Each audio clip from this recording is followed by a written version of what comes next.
বাইরে বৃষ্টি হচ্ছে, ইচ্ছে হচ্ছে হালকা কিছু একটু খাওয়ার, তো চট জলদি এটা তৈরি করে নাও বাড়িতে থাকা ইনগ্রেডিয়েন্টস দিয়েই, যেটা হচ্ছে চিকেন প্যাটিস। প্যাটিস তোমরা আশা করি অনেক খেয়েছো, তো এইভাবে একবার বাড়িতে তৈরি করে খেয়ে দেখো। দেখো জাস্ট লেয়ারটা দেখো, প্রত্যেকটা লেয়ার কিন্তু জাস্ট অসাধারণ, এবং কি বলবো, খেতে যেমন ক্রিস্পি, দুর্দান্ত স্বাদ, সঙ্গে যদি গরম গরম 1 কাপ চা হয় আর কিছু লাগবে না, জাস্ট জমে উঠবে বিকালটা। তার সঙ্গে তো বৃষ্টি বাইরে আছেই, প্রচণ্ড বৃষ্টির মাঝে এরকম একটা ক্রিস্পি রেসিপি জাস্ট জমে যায়। তো হাঁ করে তাকিয়ে না থেকে তোমরাও কিন্তু চটজলদি এটা ট্রাই করতেই পারো। জাস্ট অসাধারণ একটা রেসিপি, কোনো রকম ঝামেলা ছাড়াই অল্প উপকরণে বাড়িতেই কিন্তু বানিয়ে ফেলতে পারবে। তো ভাবলাম বাইরে যখন বৃষ্টি হচ্ছে, তো এইভাবে একটা কিছু রেসিপি তৈরি করা যাক যেটা খেয়ে বাড়ির সকলে খুশি হয়ে যাবে। তো তার জন্য যেই বলা সেই কাজ, সঙ্গে সঙ্গে দেখো ফ্রিজ থেকে একটু চিকেন নিয়ে, আমি এখানে বোনলেস চিকেন ব্যবহার করেছি অল্প একটু, সেগুলোকে একটু ছোটো ছোটো পিসেস করে নিচ্ছি এইভাবে ছুরির সাহায্যে। পিস করে নেওয়ার পর এগুলোকে আমি একটা কিমা তৈরি করব, তার জন্য মিক্সিং জারের মধ্যে দিয়ে দিলাম। দিয়ে দেখো হালকা একটু পেস্ট করে নিয়েছি, খুব বেশি না, দেখেছো কিছুটা অংশ গোটা গোটাও আছে। জাস্ট এইভাবে একটু করে নেবে। নেওয়ার পর নিয়েছি দেখো টমেটোর আমি অর্ধেক অংশ ব্যবহার করছি, যেহেতু আমি অল্প একটু বানাবো তার জন্য তোমরা তোমাদের পরিমাণ মতো এটা নেবে। আর লাগছে দেখো পেঁয়াজ, সঙ্গে কাঁচা লঙ্কা, ধনিয়া পাতা কুচো থাকলে একটু ধনিয়া পাতা কুচো অ্যাড করবে, বাট আমার কাছে ছিল না তাই আমি অ্যাড করতে পারলাম না। তো দেখো নিয়েছি কাঁচা লঙ্কা, পেঁয়াজটাকেও আমি ছোটো ছোটো পিসেস করে নেব, কুচো করে নেব যাতে খেতে মুখে না পড়ে তার জন্য। দেখো এইভাবে। তো পেঁয়াজটাও রেডি হয়ে গেছে। চলো এরপর কাঁচা লঙ্কাটাকেও আমরা কুচো করে নিই, ছোটো ছোটো কুচো করে। কাঁচা লঙ্কা দিয়ে কিন্তু খেতে বেশ ভালো লাগে। আর দেখো কিমাটাও রেডি হয়ে গেছে। নেক্সট চলো লঙ্কাটা কোচানো এখনও বাকি আছে, লঙ্কাটাকেও এইভাবে স্লাইস করে কেটে নিয়েছি দেখো ছোটো ছোটো পিস করে। এরপর চলো একটা মিক্সিং জার নিয়েছি, তার মধ্যে দিয়ে দেব ময়দা। আমি এখানে মাত্র 1.5 কাপ ময়দা দিয়ে এত সুন্দর প্যাটিস সত্যি ভাবা যায় না। তো দেখো 1.5 কাপ ময়দা ব্যবহার করেছি, সেটা দিয়ে আজকে তৈরি করব প্যাটিসটা। আর দিয়ে দিলাম দেখো 1 চামচ নুন। নেক্সট এর মধ্যে অ্যাড করে দেব সাদা তেল, বাড়িতে রান্নার যে তেল ব্যবহার করো সেই তেলই। তেলটা এখানে একটু বেশি পরিমাণে ব্যবহার করতে হবে, তবে বেশি ক্রিস্পি হবে। তো দেখো এইভাবে আমি এখানে 1.5 কাপ তেল ব্যবহার, ময়দার জন্য 1/2 কাপ তেল ব্যবহার করেছি। তেলটা একটু ভালো করে মেখে নেওয়ার পর এর মধ্যে অ্যাড করে দিলাম বাটার। দেখতে পাচ্ছ এই যে বাটারটাও দিয়ে খুব ভালো করে মেখে নিচ্ছি। বাটারটা দেওয়ার কারণ হলো ভিতরটাও বেশ ক্রিস্পি হবে তার জন্য। বাটারটা দিয়ে এইভাবে খুব ভালো করে মাখতে মাখতে একসময় দেখবে বেশ দলা পাকা হয়ে আসছে, দেখলেই তোমরা বুঝতে পারবে যে এটা রেডি হয়ে গেছে। সেই পর্যায়ে দেখো এই পর্যায়ে এবার জল অল্প অল্প করে অ্যাড করবো আর সুন্দর একটা ডো তৈরি করব। দেখো এবার জল দিয়ে এটা মাখতে হবে এইভাবে। জলটা একেবারে বেশি পরিমাণে অ্যাড করলে হবে না, অল্প অল্প করে জল দেবে। আর একটু শক্ত ডো এটাকে তৈরি করতে হবে, মানে পরোটার মতো নরম বা লুচির মতো খুব শক্ত তা না, মোটামুটি একটা শক্ত ডো তৈরি করে নিতে হবে। এই যে দেখো প্রায় রেডি আমার এটা। এবার এটিকে একটু তেল ব্রাশ করে ঢাকা চাপা দিয়ে রেখে দেবো 10 মিনিটের জন্য রেস্টে। দেখেছো কতটা সুন্দর হয়েছে। দেখো 10 মিনিট পর চলো তোমাদের সঙ্গে শেয়ার করব। ততক্ষণ আমি রেডি করে নিচ্ছি একটা সুন্দর ব্যাটার। তো তার জন্য দেখো আমি এখানে 3 চামচ ঘি ব্যবহার করেছি, আর দিয়ে দিচ্ছি তাতে একটু কর্নফ্লাওয়ার আর ময়দা মিশিয়ে সুন্দর একটা ক্রিমি টেক্সচার তৈরি করে নিতে হবে। এই যে দেখো, দেখেছো আস্তে আস্তে বুঝতে পারবে তোমরা আশা করি। দেখো এইভাবে মাখতে থাকবে। আমার এটা কম মনে হয়েছে তাই আমি আবারও একটু তেল, মানে ঘি, আমার এটা কম মনে হয় আমি আবারও 1 চামচ ঘি আর 1/2 চামচ ময়দা ব্যবহার করে নিলাম। নিয়ে দেখো এই যে সুন্দর এই রকম পর্যায়ে একটা ব্যাটার তৈরি হবে। ব্যাটারটা দেখেছো রেডি হয়ে গেছে। নেক্সট চলো কিমাটা এবার রেডি করে নেওয়ার পালা। তো কড়াই তেল দিয়ে গরম করতে বসিয়ে দিলাম ওভেনের মধ্যে। তেল একটু গরম হওয়ার পর এর মধ্যে অ্যাড করে দেবো কুচানো পেঁয়াজ। পেঁয়াজটা একটু গোল্ডেন ব্রাউন কালার আসার পর এর মধ্যে অ্যাড করে দেবো কুচানো টমেটো অ্যাড করে দেওয়ার পর দিয়ে দেবো সামান্য একটু নুন, যাতে টমেটোটা খুব তাড়াতাড়ি সিদ্ধ হয়ে যায় তার জন্য।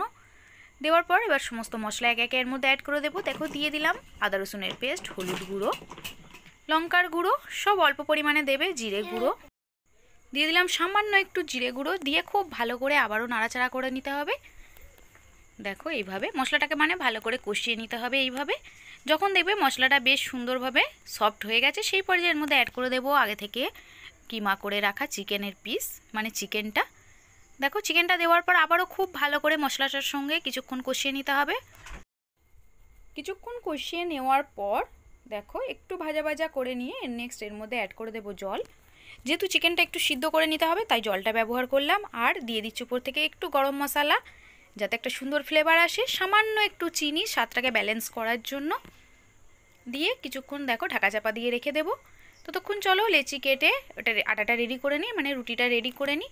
তার জন্য দেখেছো লেচিগুলো কেটে নিচ্ছি আমি একটা ছুরির সাহায্যে করেছি, প্রত্যেকটা যাতে সেম হয় মাপটা, তার জন্য দেখো এভাবে কেটে নিলাম স্লাইস করে। দেখেছো প্রত্যেকটা কিন্তু বেশ সমান হয়েছে, খালি দুই সাইড একটু ছোট হয়েছে, সেগুলোকে আমি সরিয়ে রেখে দেবো। সেগুলো দিয়ে পরে অন্য কিছু শেয়ার করব। তো এগুলো গোল করে নিচ্ছি হাতে করে একটু প্রেসার দিয়ে সুন্দর করে।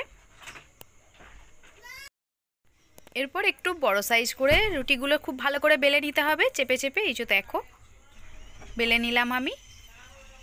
প্রত্যেকটা রুটি এইভাবে বেলে নিয়ে আমি আগে রেখে দেব। নেক্সট আমি কিভাবে রেডি করছি সেটা তোমাদের দেখিয়ে দেব। তার জন্য আগে আমি রুটিগুলো সব বেলে নিলাম।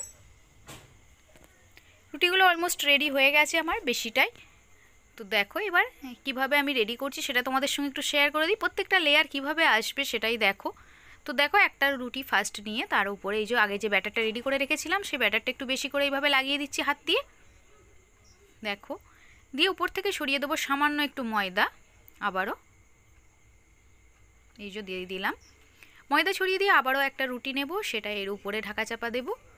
দেওয়ার পর আবারও একটু ব্যাটারটা নিয়ে ভালো করে রুটির পুরো গায়ে লাগিয়ে আবারও একটু ময়দা দিয়ে এইভাবে পরপর আমি 5টা রুটি নিয়েছি।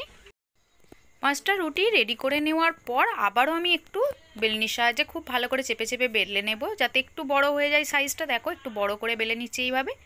তো রেডি হয়ে গেছে। এরপর একটা ছুরির সাহায্যে আমি এটাকে সাইজ করে কেটে নেব খুব ভালো করে। এই যে সাইডের অংশগুলো বাদ দিয়ে মাঝখানের অংশটা আমি নেব। মিডিলের অংশটাকে কিভাবে করছি সেটাই তোমরা দেখো। আমি এখানে মিডিলের অংশটাকে 4 পিস করব।